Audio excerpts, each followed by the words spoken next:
영적 리더라는 제목으로 말씀을 나누고자 합니다.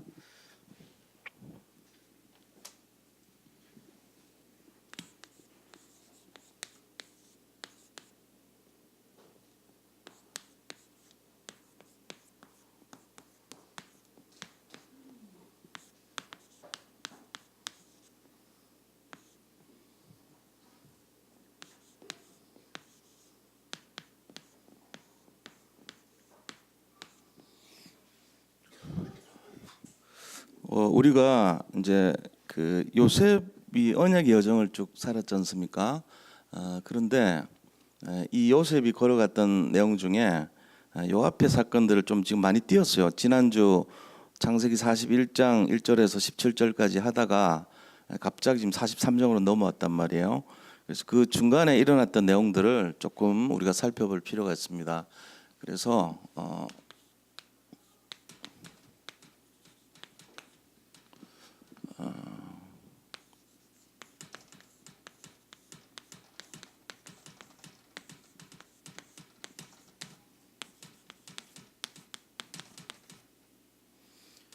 요셉에 대해서 언약을 성취한 하나님 이제 그 언약 성취 여정이 어떤 거냐 보면은 첫 번째는 팔려갔죠, 애굽으로.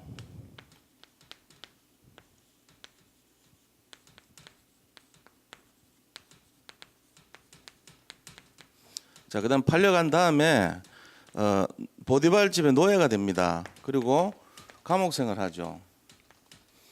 그리고 나서 이 감옥에서 관원장들과의 만남이 있어요. 관원장. 이 만나가지고 술 맡은 관원장하고 그다음에 이제 이 떡 맡은 관원장, 다시 말하면 빵을 남들보다 미리 이렇게 먹는 거, 그리고 술을 먼저 마시고, 그때는 독살이 많았어요. 그래서 우리나라도 보면은 그 상궁들 중에 뭐 무슨 미리 뭐 맛보는 상궁이 따로 있단 말이에요, 그죠? 그런 것처럼 그 굉장히 이제 믿을 만한 신뢰감 있는 사람을 이걸 시켰겠죠. 이 사람들을 만나서 꿈을 풀어줍니다. 자, 이 꿈풀이 하고 나서 하나님께서 그 다음에 이제 바로가 꿈을 꿔죠. 바로 꿈. 이 바로가 꿈을 꾸는데 해석하는 사람이 없어요. 그러니까 이제 바로가 굉장히 화를 낸 거예요. 그때 측근에 있던 술 맡은 관원장이 옛날에 자기 꿈을 풀어서 그대로 성취된 애굽 소년, 히브리 소년을 생각낸 거예요. 그래가지고 바로의 꿈을 통해 가지고 이 바로의 꿈을 풀어주죠. 자, 그 바로의 꿈 푸른 내용이 그것이 바로 창세기 41장 18절부터 쭉 나온 내용입니다. 그 내용이 뭐냐면은 7년 동안 앞으로 풍년이 온다는 거예요. 그리고 나중에 7년 흉년이 온다는 거예요. 더 심각한 풍년을 잡아먹는 7년 동안의 흉년이 올 것이라는 거죠. 그래서 두 번째, 여기에 대한 대비책을 세워라. 이 대비책이 뭐였냐니까 20% 흉년 될 때 20%의 창고를 저장을 하라는 거예요. 5분의 1을 걷어서 그거는 국고로 잡고 창고에다가 저장해서 흉년을 대비하라, 이거였어요. 그래서 하는 말이 지혜 있고 명철한 사람을 세워서 이 나라를 관리하게 해라, 이제 이렇게 얘기했어요. 그때 바로가 뭐라고 얘기합니까? 창세기 41장 38절에 이와 같이 하나님의 영에 감동된 자를 어찌 우리가 만날 수 있으리야 하고 네가 총리가 되라. 내가 너보다 높은 것은 네 의자밖에 없다.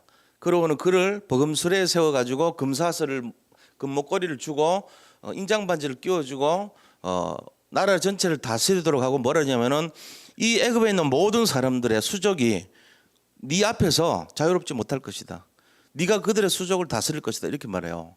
그러고는 으뜸 수레가 이제 왕의 수레잖아요. 버금 수레는 두 번째 수레라는 얘기예요. 2등짜리 그 수레, 요새로 말하면은 제일 좋은 고급차 말고 두 번째 차를 태워갖고 한 나라를 돌게 하면서 엎드리라 그러면서 다녔다고 돼 있어요. 그게 이제 41장에 나오는 내용들이란 말이에요. 그러고는 난 기근이 들었어요. 이때 이 식량을 가지고 판매를 합니다. 애굽에서 일단 애굽에 있는 주민들이 먹을 게 없으니까 밭이 추수를 못해요. 곡식을 기르지를 못해 농사를 못하는 거예요. 그러니까는 이 항폐돼 버리니까 아예 농사를 생각을 못하는 상황인데 이때 그 나라에 있는 애굽의 사람들이 먼저 전부 곡식을 구하는 거예요. 그래가지고 이제 그 땅을 사들이면서 곡식을 팔아요. 창세기 47장 20절 보면은 전국에 있는 모든 땅을 다 사들입니다. 그래가지고 그거를 누구한테 주냐면은 바로한테 주는 거예요. 바로는 이 요셉한테 결혼을 시키죠. 그 온이라고 하는 제사장 보디베라라는 아들 그 딸 아스낫을 가지고 결혼시켜요. 그렇게 해서 그곳에서는 애들을 낳죠. 풍년 기간에 애를 낳아요. 첫째는 므낫세고 둘째는 에브라임입니다. 그죠? 그렇게 해서 나온 내용이 끝나고 나서 식량을 판매합니다. 이때 일단은 애굽 사람들 먼저 팔고 그게 42장에 나오는 내용이에요. 이게 창세기 42장에 보면은 식량 판매하는 내용이 쭉 나옵니다. 그때 이 형들이 사러 가는 거예요. 자, 형들이 식량을 사러 갔는데 그때 뭐라고 하냐면은 모함을 하죠. 야, 너들 정탐꾼인 것 같다. 너들 정탐꾼인 게 확실하지.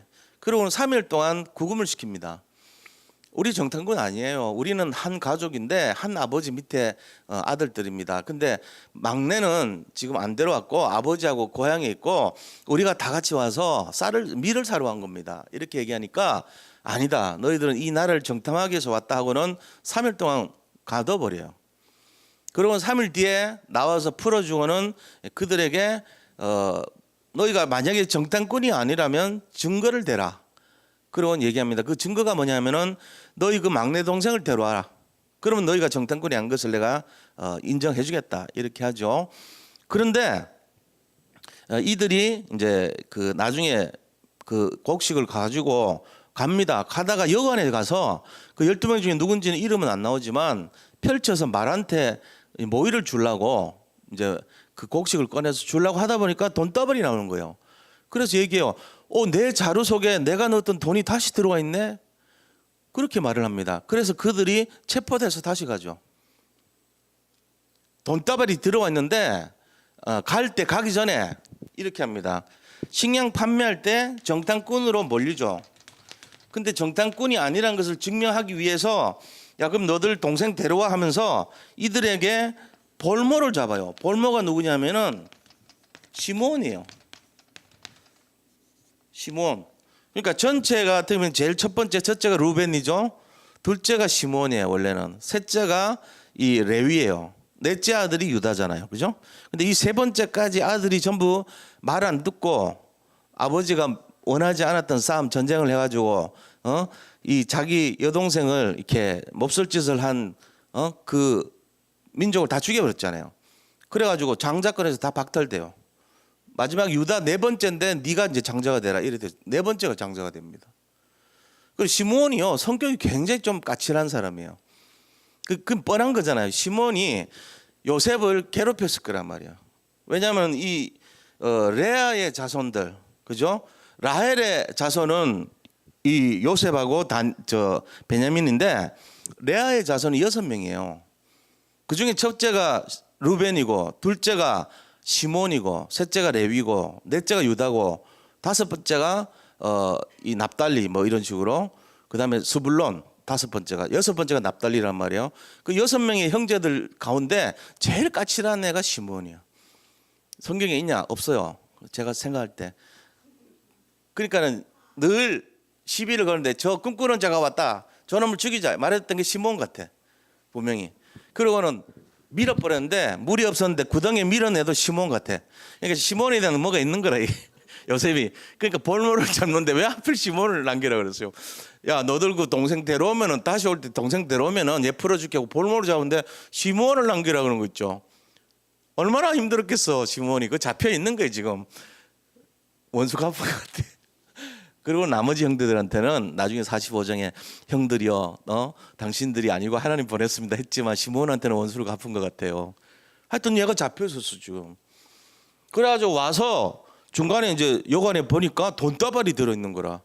그 상태로 지금 자기 고향으로 온 거예요. 그러니까 지금 어떠냐면은 형 못 찾아 이제 돈 훔쳐갖고 온 게 됐으니까 진짜 동생 안 가져가면은 안 데려가면 큰일 나잖아요 지금.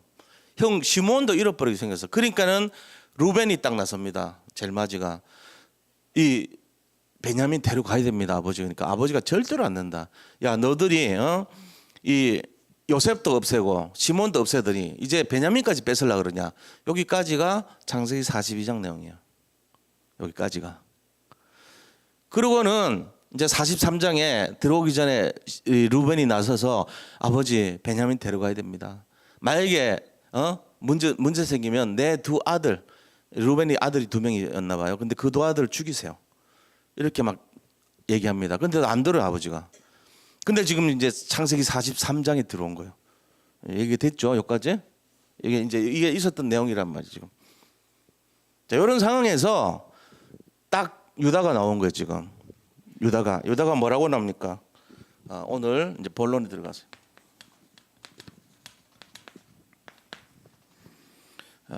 영적 리더의 기본입니다. 기본. 우리가 전부 여기 계신 분들이 다 전부 다가 뭐냐면 리더예요. 왜 그러냐니까 선한 목자 대신 그리스도는 최고의 리더죠 우리의. 그런데 우리는 그리스도의 제자잖아요. 무리가 아니고 제자란 말이에요. 그럼 제자들은 뭐냐면은 우리도 선한 목자예요. 어떤 분들은 교사로, 어떤 분들은 교육자로, 어떤 분들은 중직자로, 어떤 분들은 기관의 장으로 전부 이 섬기는 리더들이에요. 그럼 이 리더는 어떻게 해야 되냐 그거 알고 있어야 되겠죠.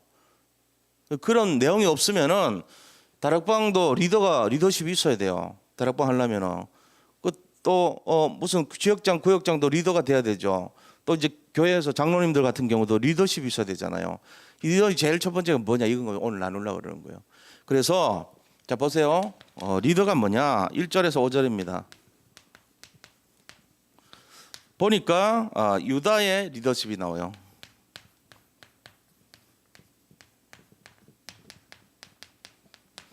자, 유다가 뭐라고 얘기하냐면은 오늘 보니까 창세기 42절 38절에 절대 불가를 얘기합니다. 베냐민 안 돼, 못 데려가. 누가요? 지금 야곱이 단호하게 안 돼 그래요. 베냐민 못 데려간다. 야 너들이 이 전부 다 시몬까지 요셉하고 시몬까지 나한테서 뺏어갔는데 베냐민까지 뺏어가려고 그러냐. 절대로 안 된다 이렇게 얘기하는 거예요. 그러면서 오늘 38절 보세요. 그 앞에 야곱이 말하기를 내 아들은 너희와 함께 내려가지 못하리니 그의 형은 죽고 그만 남았음이라. 만일 너희가 가는 길에 재난이 그에게 미치면 너희가 내 머리를 슬퍼하며 수월로 내려가게 한다 그래요. 슬퍼하며 죽음의 지옥길. 수월은 이제 여기서는 지옥인데 사실 지옥은 안 가죠 이분들은. 왜 하나님 사람입니까? 그러나 죽음의 이후에 영적인 세계로 간다는 거예요. 근데 머리가 휘어져서 간다는 거예요. 고민하면서 가게 그렇게 만들 거냐 이렇게 하면서 검지를 딱 내리죠. 자, 이때입니다. 이런 상황 속에서 이 단호한 절대 불가능을 얘기하는 야곱의 그런 모습이에요.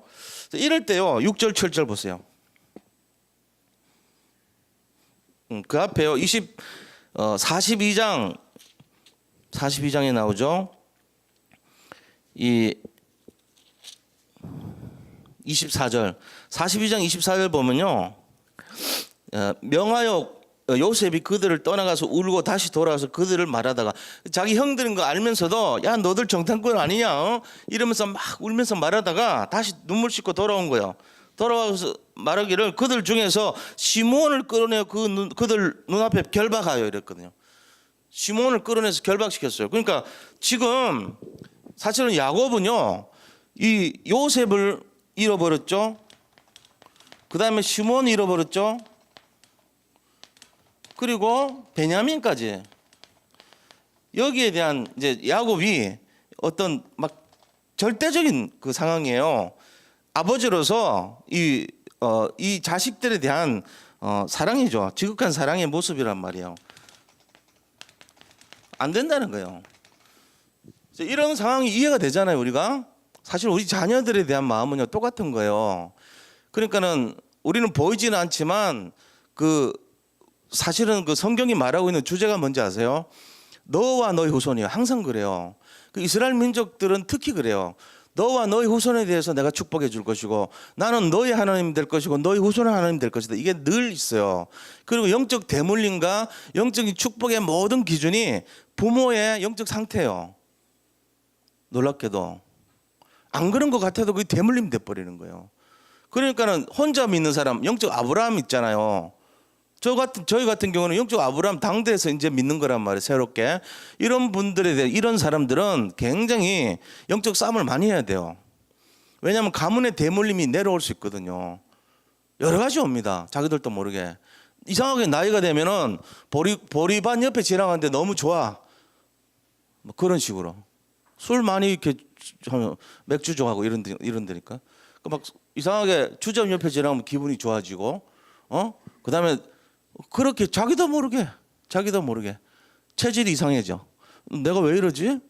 뭔가 이상한 거 있는 거야. 보이지 않게. 한 번도 가르쳐 줄 적도 없는데 막 박자를 치는 애가 있어. 음악 뭐가 타고 있는 거예요. 막 두드리는데 그냥 두드리는 게 아니야. 뭔가 이게 타닥탁 이러면서 두드려. 애가 조그만 애가 한두 살짜리가 벌써 뭐가 들어간 거예요. 걔한테. 뭔가 있다고. 음악에 감각이 있다니까. 달라요. 이 하는 애들 그 뭔가 달란트가 있죠. 근데 달란트 전에 뭐가 들어가는 게 있어요. 영적인 부분이 터치되면 놀라운 거 아닙니까? 이거요. 이게 지금 아버지가 이 아들에 대해서 굉장히 사랑하는 마음이에요. 이런 입장에서 두 번째, 자 6절 7절 보세요. 이때 유다가 딱 나서는 거예요. 아버지가 이런 상황을 이해를 하고 유다가 뭐라고 답변합니까? 한번 보세요. 6절에 7절 보면은 이스라엘이 이렇게 이르되 야 너희들 어째서 너에게 또 다른 아우가 있다고 말했느냐? 그래서 나를 괴롭히느냐? 이러니까 유다가 뭐라 그래요? 그들이 말하기를 그 사람이 우리와 우리의 친족에 대해서 자세히 질문해 이르기를 너희 아버지가 살아 계시냐 너에게 아우가 있느냐 하기로 묻는 말을 따라서 대답한 것이니 그가 너희 아우를 데리고 내려오라 할 줄을 우리가 어찌 알았겠습니까? 유다가 이렇게 대답하는 거예요. 몰랐다. 유다의 답변이죠.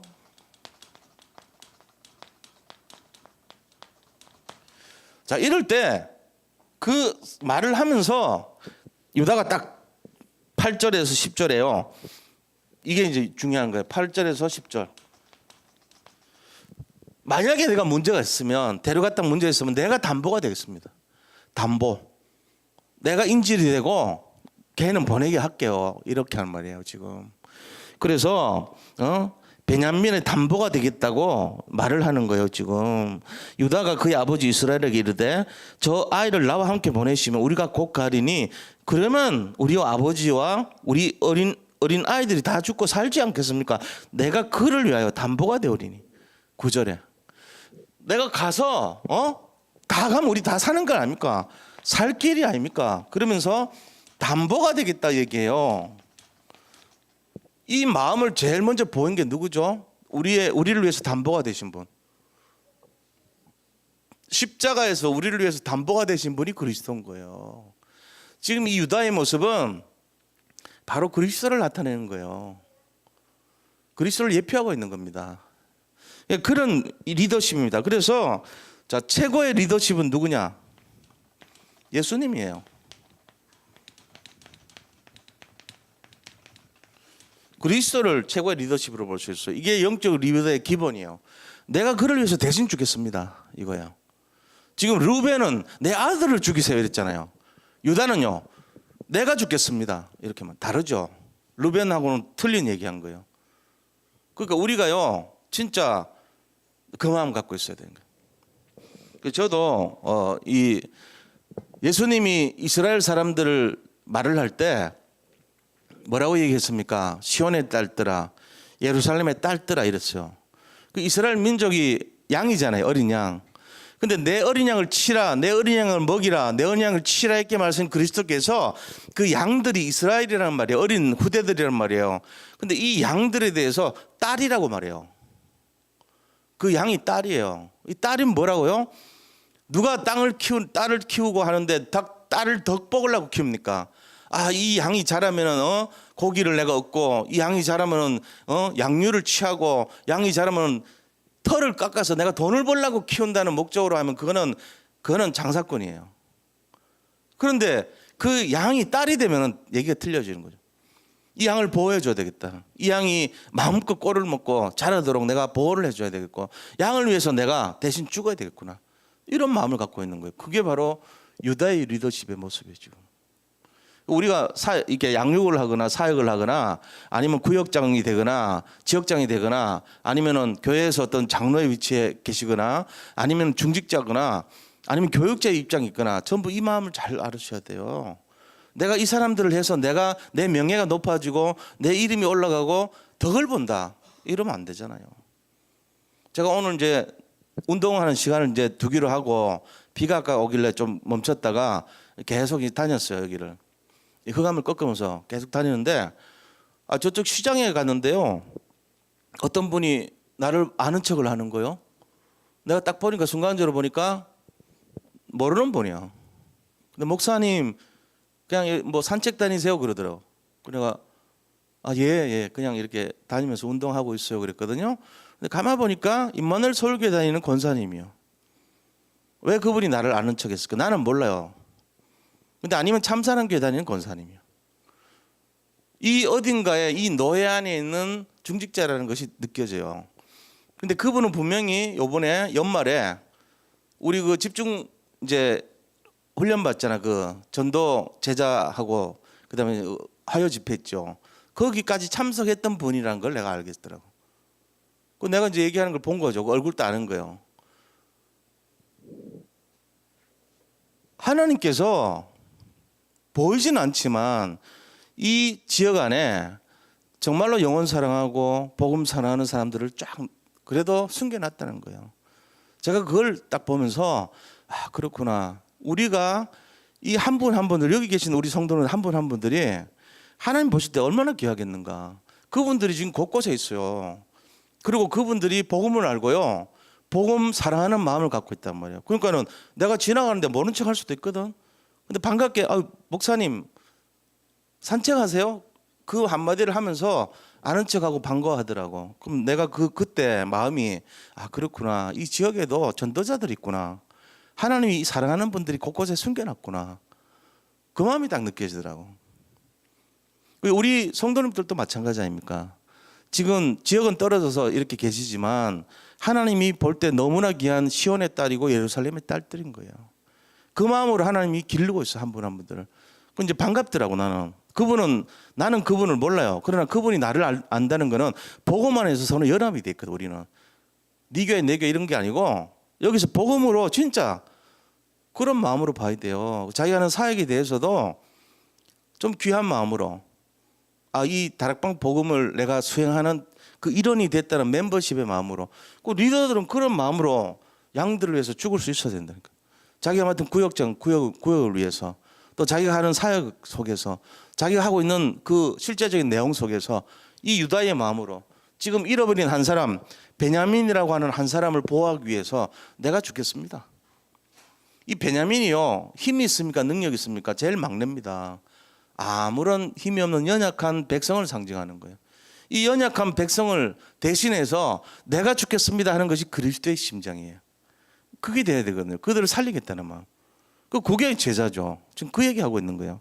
자, 그렇습니다. 이제 이 영적 서밋의 기본은 희생 정신을 말하는 것이고 그 사람들을 위해서 내가 십자가에 매달리겠다는 십자가의 정신을 말하는 거예요.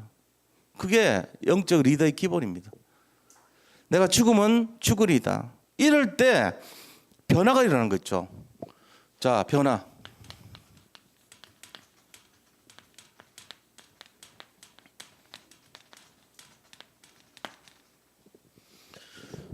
변화가 어떻게 일어납니까? 이 복음은요 변화의 파장을 일으킵니다. 복음이 아니고 율법이라든지 아니면은 어떤 복음 외에 다른 것이 시작이 되어버리면 거기에 보는 사람들이 똑같이 그렇게 갑니다. 누군가가 여기 음식이 있어요.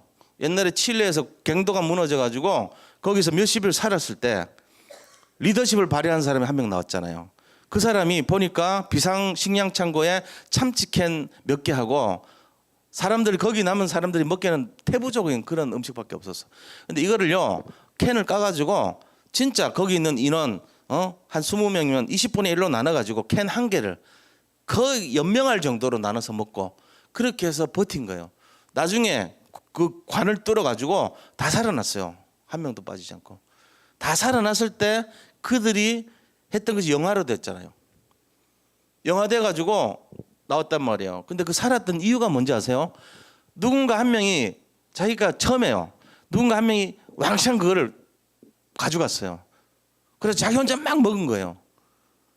만약 그게 전체적으로 확산이 돼버렸으면 그 사람들 굶어 죽어요. 한두 명만 살고 다 죽습니다. 근데 그렇지 않고 한 사람이 리더십을 발휘해서 잠깐만 이렇게 하지 말자. 오늘 사건은 이번 이후로는 일어나면 안 된다. 그렇게 하고 철저하게 통제를 하고 관리를 해줬던 거예요. 그러니까 사람들의 마음에 뭐가 일어났냐? 감동이 일어났죠. 아, 저 사람 말 듣자. 저렇게 이기적인 거 하면 안 된다. 우리 다 살려면 비록 어떻게 될지 모르지만 이 사람의 말을 듣자. 그렇게 해서 그 사람 말 따르면서부터 다 살아났던 거예요. 변화의 주역입니다. 우리가 이 유다와 같은 마음으로 하니까 움직임이 일어난 거예요. 누가 움직여요? 야곱이 움직이죠. 야곱이 절대 안 돼. 그런데 절대 가능이 절대 불가능이 절대 가능으로 바뀌어요. 이게 이제 변화되는 거예요. 가정에서도 맨날 막 안 되는데 그 절대 불가능. 나 예수 절대로 안 믿어. 술 마시고 맨날 그랬더라도 절대 가능에 복음이 딱 들어가면요. 이게 연해지고 무너지고 어느 날 치유돼 버립니다. 이 현상이 일어나야 돼요. 그래야지 복음이 들어가는 거죠. 하나님이 구원받기로 작정하고 예정하셨더라도 중간 역할을 해줘야 돼요. 누군가가. 그게 복음 아닌 사람이 하면 자꾸 핑계대고 속이고 자기 주장하고 이러죠. 굉장히 좀 불쌍한 사람 되는 거예요.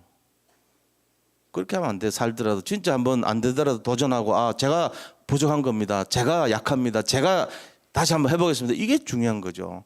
그 사람이 복음이에요. 지금 약한 베냐민을 보호하기 위해서 유다가 제가 죽겠습니다. 전에는요. 전에 유다 그런 거 아니었거든. 전에 유다는요. 완전 세상 사람 비슷했어요. 언약도 없었어요. 어떻게 보면 그 정도의 사람이에요. 자 보세요. 야곱이 이 생각이 바뀝니다. 13절 14절. 야곱의 생각이 어떻게 바뀝니까? 자 13절에 보세요. 네 아우도 데리고 떠나 다시 그 사람에게로 가라. 안 된다 그랬잖아요. 야 너들이 나를 머리가 희게 해서 서울로 내려가게 하겠느냐 했던 그 야곱이요. 야 네 아들도 데려가라. 네 동생도 데려가다. 아우 베냐민 데려가라는 거예요. 이게 왜 말입니까? 14절에 전능하신 하나님께서 그 사람 앞에 너에게 은혜를 베푸사 그 사람으로 너희 다른 형제와 베냐민을 돌려보내게 하시기를 원하노라. 내가 자식을 잃게 되면 잃으리로다. 내가 죽으면 죽으리로다. 내가 잃으면 잃으리로다. 내가 그리 하시 아니하실지라도 내가 안 들어가겠노라. 똑같은 얘기예요. 전부가 변화된 거예요. 야곱의 마음에 감동이 일어났어요. 그래 유다 네가 담보가 된다고? 알았어. 나도 베냐민 잃을 정도로 하더라도 데려가 그럼. 이렇게 한 거예요. 달라졌잖아요. 그래서 우리가 이 복음이 전달되면요 어떻게 해야 되냐? 복음 전할 때 일단은 진실함으로 전달해야 됩니다. 진실함. 저도 잘 부족한 거 많지만요 남들한테 책임 전가시키고 핑계대고 자꾸 이유다고 그런 사람 좀 솔직한 얘기로 저는 성공이 안 될 거라고 생각합니다. 뭔 일을 해도 실패합니다. 그런 식으로 살면. 진짜 그렇게 하더라도 그렇게 하면 안 돼. 어떤 일이 있더라도 자기한테 문제가 생기는 한이 있더라도 자꾸 책임 전가시키고 남 얘기하고 핑계대고 이런 사람이 뭔 성공하겠어요. 그게 아니고 진실해야 돼. 진실하게. 그래야지 뭘 하더라도 되죠. 예, 제가 그랬습니다. 예, 제가 부족합니다. 제가 잘못된 것 같네요. 제가 담보가 되겠습니다. 제가 죽으면 죽겠습니다. 하나님 앞에서 그 진실한 게 사람 마음 움직여요. 그때 복음이 들어갈 수 있어요. 나는 다 잘 됐는데, 나는 완벽한데 저게 그렇습니다. 나는 하는데 부탁했더니 저 사람이 안 들어주네요. 나는 괜찮은데 저것들이 안 움직여주네요. 그 사람이 문제예요. 그 사람이 병 들어 있는 거예요 지금. 지금 그걸 우리가 알아야 돼요. 이 복음은요. 복음은 진실함과 담대함으로 해야 돼요. 담대함. 유다가 내가 죽겠습니다. 아버지 차라리 나를 내가 담보가 되겠어요. 이거거든요. 절대 가능의 이유는 이거예요. 진실함과 담대함. 내가 복음을 위해서 내 거 다 내려놓겠습니다. 나 죽을게요. 이런 마음으로 할 때 진짜 되는 거예요. 근데 이제 이유 많고 핑계 많은 게 우리 모습이거든요. 사실 저는 안 그렇습니까? 뭐 다 그렇지. 대부분 다 핑계 많고 이유 많습니다. 뭐든지 다 그렇습니다. 근데 우리가 알잖아요. 그래갖고 안 돼요. 그래서 절대 불가능이 절대 가능이 되려면 진짜 먹어야 되는 진짜가 돼야 되는 거예요. 그게 진실한 거예요. 그리고는 정말 내가 오직이 돼야 돼요. 그게 담대함인 거예요. 그래서 오직이란 말에 의미가 굉장히 중요한 겁니다. 자, 이렇게 될 때 상대방이 변화가 되고 성령의 역사가 일어납니다. 이렇게 될 때 상대가 변화돼요. 그리고 성령이 역사합니다. 성령이 얼마나 민감합니까? 성령께서 그냥 움직이는 게 아니에요. 성령이 다 알고 있죠. 하나님이신데. 아, 얘가 진짜 이게 제대로 하는구나. 도와줘야 되겠다. 이래 나오는 거죠. 자, 우리가 이런 내용들을 잘 보셔야 돼요. 그래서 우리 자신들이 이런 믿음의 결단을 가지고 나올 때 그때 어떻게 되죠? 실제적으로 변화가 됩니다. 그리고 뭐 합니까? 이 변화이 되는 내용들 보면은 실제적으로는요. 야곱도 변했지만 유다도 변해요. 유다도 어떻게 변합니까? 야곱은 이렇게 변했죠. 데려가라 했죠. 유다도 변해요. 유다가 어떤 사람인지 아세요? 히라라는 가나안의 히라와 가까이 하였더라 이래 돼 있어요. 가까이 히라는 가나안 사람이에요. 히라의 딸 수아와 결혼했더라 이래 돼 있어요. 38장 얘기요. 창세기 38장 보면은 이 유다가 히라와 가까이하여 그 딸 수아와 결혼하며 첫째 아들이 엘이 태어났고 둘째가 오난이 태어났고 셋째가 셀라가 태어났더라. 근데 그 엘이 죽고 또 오난을 형수 다말에게 들어보냈더니 이 자기 아들이 될 것을 생각해서 되지 않을 걸 생각해 가지고 다른 곳에 설정을 하였더라. 그래서 하나님이 그를 데려갔더라 일어났거든요. 오난도 죽은 거예요. 엘도 죽은 거예요. 그런데 셀라가 나이가 너무 어려서 그를 친정에 보내서 다말을 보내놓고 나서 엘이 셀라가 자랄 때 주겠다고 약속해놓고 안 줘요. 그러니까 다말이 이제 변복을 해가지고 아기를 갖게 만들어 버리잖아요. 그 사건이 창세기 38절이거든. 그거 이후로 다말 사건 이후로 유다가요 변화 일어납니다. 다말.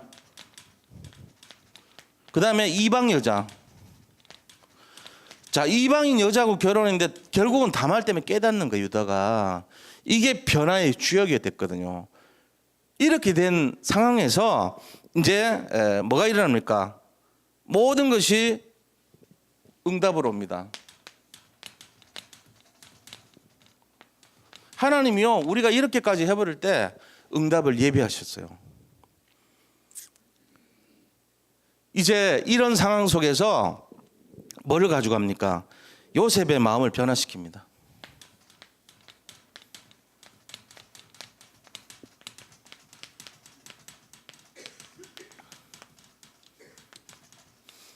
요 다음 주에 이제 요 내용에 대해서 자세히 우리 살펴볼 거예요.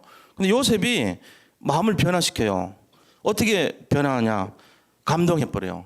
아, 이 형이 유다가 전에는 지밖에 모르고 전에는 자기만 위해서 살던 유다가 이 형이 너무 바뀌었네?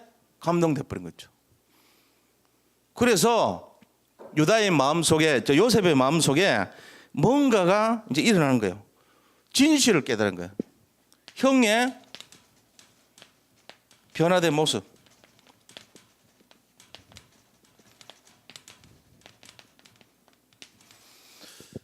사람을 변화시키고 살리는 원리가 어디 있냐? 한번 생각해 봐야 돼요. 우리가 이제 잘못 착각하면은 훈련 받아서 훈련을 들어서 훈련을 배워서 이래 생각합니다. 나 지금 총신생들 이게 보면서 조금 걱정스러운 게 그런 거예요. 훈련 받아가지고 훈련 배워서 훈련을 익혀서 훈련을 외워서 변화되는 게 아닙니다. 뭐가 변화시킨가를 진짜 생각해 봐야 돼요. 가만 보면요, 진짜 예수 믿는가? 우리 아들들도 마찬가지고 다 이래 있지만은 저 예수 진짜 믿나? 이런 마음 들 때가 있어. 나도 마찬가지지만. 그거 잘 알아야 돼. 이게 뭐 지금 뭘 하나 이래 봐도 점검을 해봐도 이거 이래가지고 되겠는가 싶을 때가 있다고. 요번에 이제 노예에서 제가 이제 법을 만드는 사람이 됐거든요. 규칙 보니까. 그 목사고시를 전에는 이제 안 쳤어요. 근데 다시 세웠어. 그러고는 중요한 걸 키를 하나 넣었는데 현장 사역 현황이랑 현장 사역 보고 현장 사역 간증을 넣자 그러더라고요.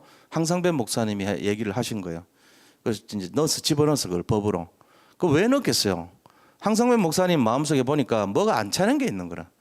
이 아이들이 진짜 뭐 제대로 하나 말이지 이거. 이래 검증해가지고 이거 미래가 되겠는가 말이지. 이런 식으로 그냥 알아가지고 머리로 알아가지고 되냐?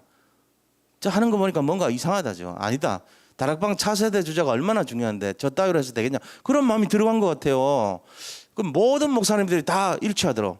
거기 한 20명 있던 목사님들이 전부 찬성을 해갖고 나는 규칙부 부장이니까 그걸 만든 거예요. 단지 글로 넣은 거지. 내가 세우지는 않았어요. 근데 말이 앞으로 좀 상당히 좀 어렵게 하자.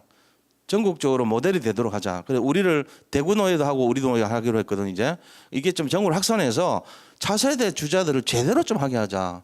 아이들 하는 거 영 아닌 것 같다. 이런 말이 막 나오더라고요. 그래서 내가 이제 기도가 되더라고. 우리도 그런 입장에 놓여 있고 또 앞으로도 좋은 사람들이 막 세워줘야 되잖아요. 우리 차세대들이. 이게 진짜가 되는 게 뭐냐 그죠? 진짜가 됐을 때 유다의 모습. 유다는 처음에는 유다가 뭐 되겠나 이런 마음 들었단 말이에요. 유다 같은 사람이 무슨 리더가 되겠나 이런 마음이 들었단 말이에요. 근데 하나님 변화시켜 나가는 거죠. 그 유다의 계보에서 누가 오죠? 굉장한 응답이 오는데 예수 그리스도의 족보가 유다로부터 시작되잖아요. 이게 놀라운 거예요. 이게. 우리는 별거 아니다 싶지만 그 사람 보고 처음에 보는 모습 아니에요. 내면에서 깊숙이 뭐가 바뀌었는가 저 사람이. 옛날에는 이방 여자하고 결혼하고 다말 사건 이후에 깨달아가지고 그 다음에 진짜가 나왔는데 뭡니까? 내가 동생 위해서 목숨까지 내놓겠습니다 하는 그 자세로 바뀌었고 그게 바로의 마음, 그게 바로 요셉의 마음. 그 요셉은 그냥 요셉이 아니에요. 국무총리라는 건세를 갖고 있는 요셉의 마음을 움직였다는 거예요. 그래서 용서 다 해줘요 나중에. 시몬도 풀어주면서 얘기해요. 이게 오늘 본문의 말씀입니다. 자, 그래 우리가 이 결론을 내면요 이런 거예요. 진정한 리더십은 뭐냐?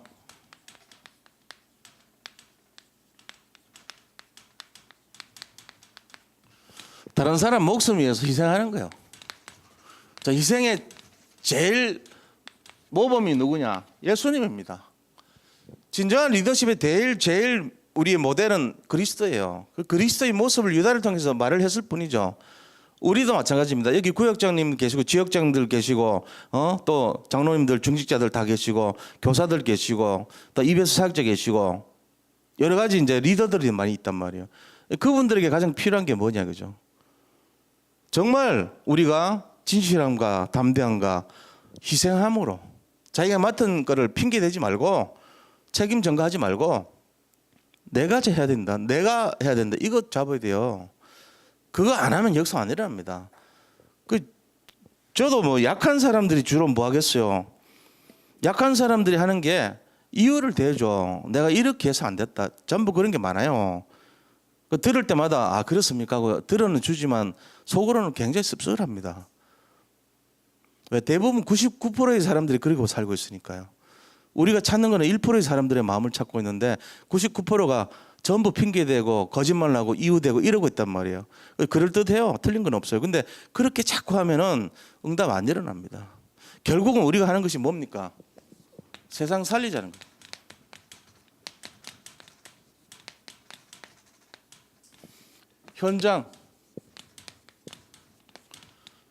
현장을 살리는 사람이 돼야 돼요. 현장 전도 제자. 이거 하려면은 생각 바꿔야 됩니다. 그래서 변화의 주역이 돼야 된다는 거예요. 변화를 주역. 우리 자신들이 변화의 리더가 되고 변화의 주역이 돼야 돼요. 이게 우리가 생각해야 될 결론입니다. 이런 내용들을 잘 인도받으시고 승리하시기를 축원드립니다. 잠깐 기도하고 헌금하겠습니다. 하나님 감사합니다. 오늘 유다를 통해서 정말 세상 살리는 원리, 리더의 자세가 어떤 것인지를 살펴보았습니다. 하나님, 우리의 모든 삶을 통해서 영광을 받으시고 우리가 정말 세상을 향해서 담대함으로 진실함으로 현장 살리는 주역들이 다 되게 하여 주시옵소서. 살아계신 예수 그리스도 이름으로 기도드립니다. 아멘. 자, 우리